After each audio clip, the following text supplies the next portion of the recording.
പിണറായിസം പോയി, മരുമോനിസം പോയി, ഇപ്പൊ സതീശനിസത്തിലേക്ക് എത്തിച്ചേർന്നു. അപ്പോ അദ്ദേഹത്തിന്റെ മുഖ്യ ശത്രു പിണറായി അല്ല, മരുമകനല്ല, കോൺഗ്രസ് ആണ്, UDF ആണ്, പ്രതിപക്ഷ നേതാവ്. അദ്ദേഹം ഇപ്പൊ സ്വതന്ത്ര സ്ഥാനാർത്ഥിയാണ്, അല്ലാതെ TMCയുടെ പേര് ഉച്ചരിക്കാൻ അദ്ദേഹത്തിന് അവകാശമില്ല. അദ്ദേഹം പറഞ്ഞല്ലോ മമതാ ബാനർജി ഇവിടെ വരും, TMCയുടെ 10 മന്ത്രിമാർ വരും. ഒരു മന്ത്രി വരട്ടെ, എന്തിനാ മമത വരണ്ട?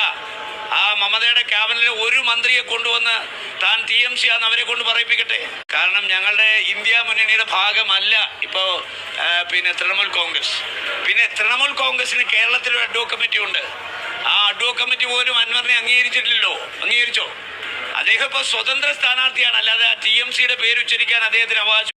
അതുകൊണ്ട് ഞങ്ങള് തൃക്കാക്കരയിൽ ജയിച്ചതുപോലെ, പുതുപ്പള്ളിയിൽ ജയിച്ചതുപോലെ, പാലക്കാട്ട് ജയിച്ച പോലെ നിലമ്പൂരും ഇത്തവണ ജയിക്കും. കാരണം 9 വർഷമായി ഗവൺമെന്റ് ജനങ്ങൾ സഹിക്കുകയാണ്. ഒരു മാറ്റം ജനങ്ങൾ ആഗ്രഹിക്കുന്നുണ്ട്. തെരഞ്ഞെടുപ്പാകുമ്പോൾ പലരും വോട്ട് ചെയ്യാമെന്ന് പറഞ്ഞു വരും. ഇപ്പോൾ PDP ഇടതുപക്ഷ മുന്നണിക്ക് അവര് പ്രഖ്യാപിച്ചു കഴിഞ്ഞല്ലോ.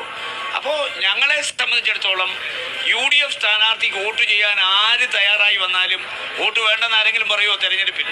ഞങ്ങൾ ഇത്തരം ഒരു പ്രസ്ഥാനവുമായി യാതൊരു വിധമായ ഐക്യമോ ധാരണയോ ഉണ്ടാക്കിയിട്ടില്ല. പക്ഷെ തെരഞ്ഞെടുപ്പ് കാലത്ത് UDF, LDFനെ എതിർക്കുന്ന ആളുകൾ, BJP എതിർക്കുന്ന ആളുകൾ, അവർ പരാജയപ്പെട്ട് കാണണമെന്ന് ആഗ്രഹിക്കുന്ന ആളുകൾ ആരെങ്കിലും UDF സ്ഥാനാർത്ഥി വോട്ട് ചെയ്യാന്ന് പറഞ്ഞാൽ ഞങ്ങൾ പറയുമോ വേണ്ടത്? അപ്പൊ ആർക്ക് വേണമെങ്കിലും UDFന് വോട്ട്. അതുകൊണ്ട് ഞങ്ങള് തൃക്കാക്കരയിൽ ജയിച്ചതുപോലെ, പുതുപ്പള്ളിയിൽ ജയിച്ചതുപോലെ, പാലക്കാട്ട് ജയിച്ച പോലെ നിലമ്പൂരും ഇത്തവണ ജയിക്കും. കാരണം 9 വർഷമായി ഗവൺമെന്റ് ജനങ്ങൾ സഹിക്കുകയാണ്.